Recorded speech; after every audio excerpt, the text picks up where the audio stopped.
If you were to choose one rule from your book, which one would that be and why? Oh, it's probably tell the truth, or at least don't lie. And the reason for that is that that's a very good starting position to straighten out your life.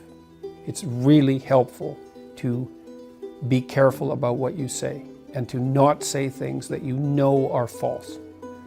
Never? Or is it like sometimes? Never would be best. Never would be best. Yes. I mean, it's not a straightforward thing to do, and that doesn't mean you get to tell the truth as a weapon.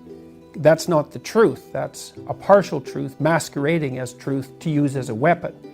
I mean, you have to be sophisticated about it. But it's very useful to discipline yourself not to use your language in a manipulative manner. It doesn't work.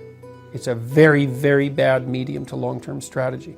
And your life will become much simpler in a good way, much less anxiety-provoking, and much more exciting and adventurous if you just say what you think. Or even more importantly, don't say things you know to be untrue.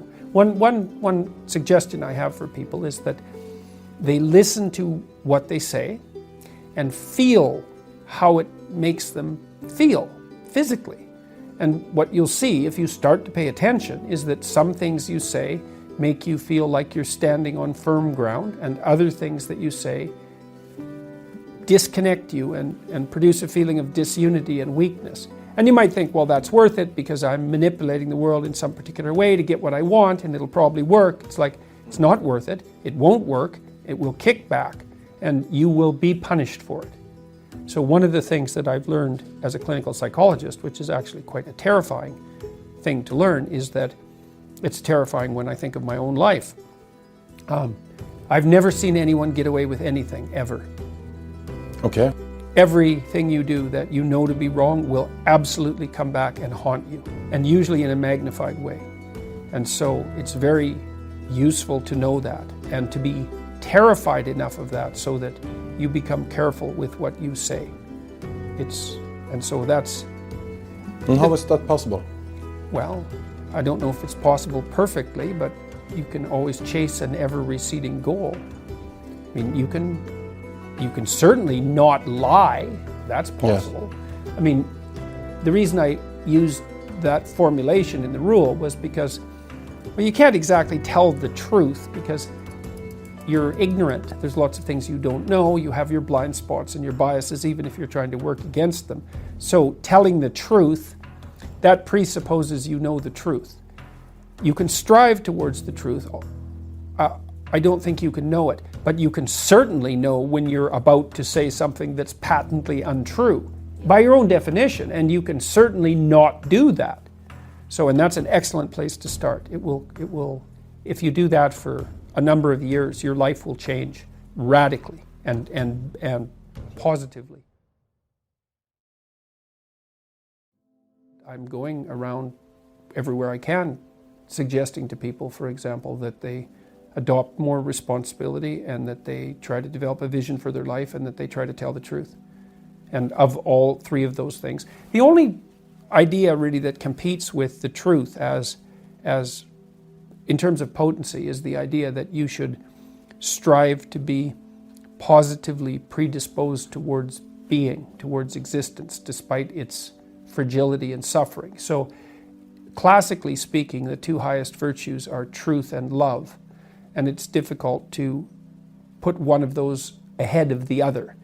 Love means something like hoping and striving for the best for things, despite the fact that they're inadequate and damaged and perverse and often malevolent. And that's part of, say, love your enemies, is, well, what do you want for your enemies? Well, you might say you want their defeat. Maybe you want their violent, painful defeat, but it's better to want their transformation. It's better in all regards to want that and to hope for that and to act towards them in a manner that might facilitate that. So, and that's part of that courageous attitude towards existence that would manifest itself in positive regard for living things, for especially for people. So truth in the service of love, that's the right ethic. And it's hard to talk about those things, especially love, because the word has been weakened by misuse, which is why I offered the definition I offered. It's like, it's an attitude of courage to want the best for life, because life is very cruel and harsh, and it's easy to become turned against it and bitter. And there are reasons for that, but it's not helpful. It's wrong, despite the fact that there are reasons for it. Bitterness is of no utility. So even though, I've met many people who've had very, very hard lives, and to see them become bitter is not a surprise. But there's no utility whatsoever in it. All it does is make it worse. So grin and bear it, so to speak. And that's part of aiming upward. And it is an attitude of courage, a voluntary attitude of courage. And truth serves that goal best. So how could it be otherwise? You can think about, you have an option. You can either have reality on your side or against you. If you abide by the truth, then you have reality on your side. You have reality against you. It's like, you think you're going to come out ahead in that dispute?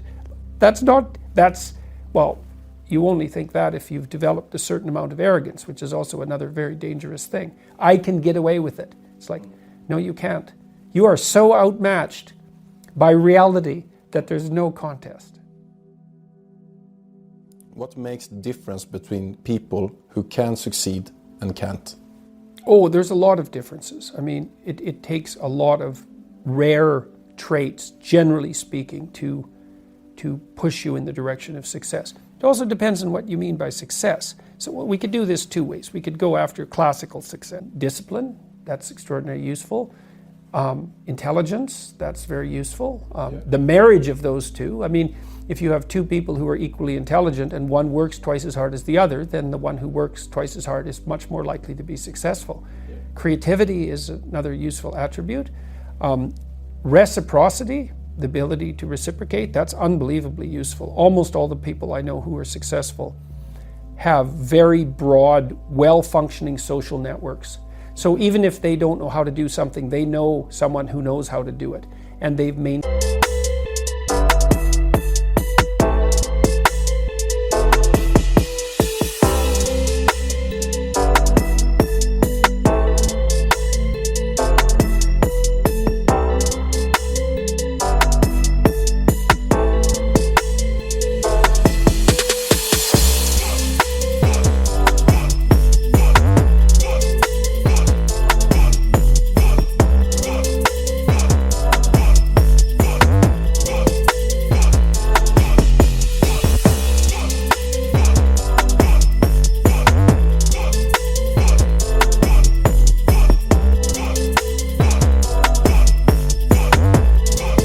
Their relationships with those people, and they've done it with integrity. So they're trusted. So they have a network of trusted people around them who are highly competent. And so there's an ethical aspect to that, because you don't gather a group of highly useful people around you to trade with unless they trust you. And so honesty is a huge part of it. And I mean, I've seen people go into companies that were failing very dramatically.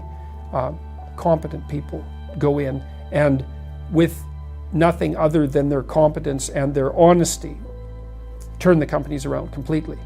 And that's very interesting to watch, and I've consulted in situations where that's been the case.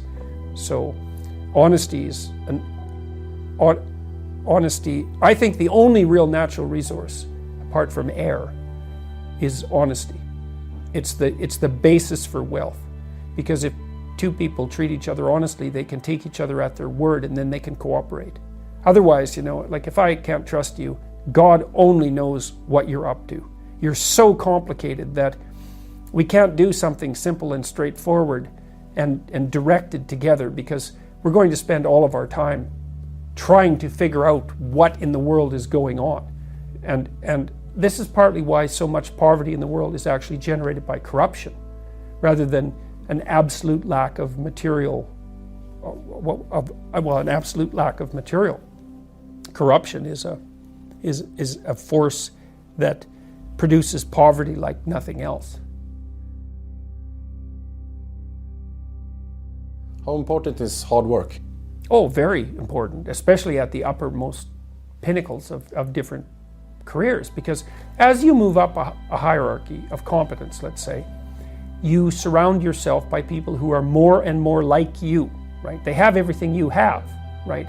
And so maybe at the utmost pinnacle, you need a combination of 10 rare things, and you better be firing on all cylinders, on all 10 dimensions, because otherwise...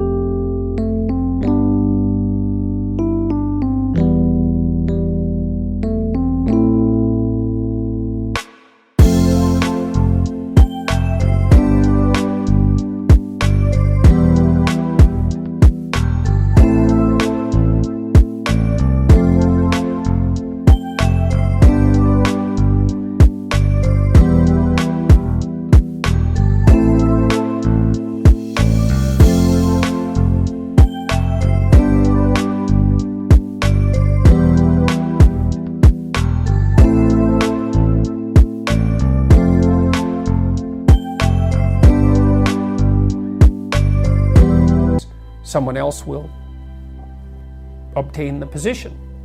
So the higher up you go in whatever you do, the more crucial it is that you do everything that you're doing right. People get taken out. You know, you see people very frequently, entertainers, for example, very, very talented people, and disciplined even. And, you know, very social too. Social, sure, exactly. And they have a drinking problem, for example, and they're done. They're done. It takes them out, often when they're 27. Those are all. But trustworthiness is a huge part of it. You know, to be able to take someone at their word.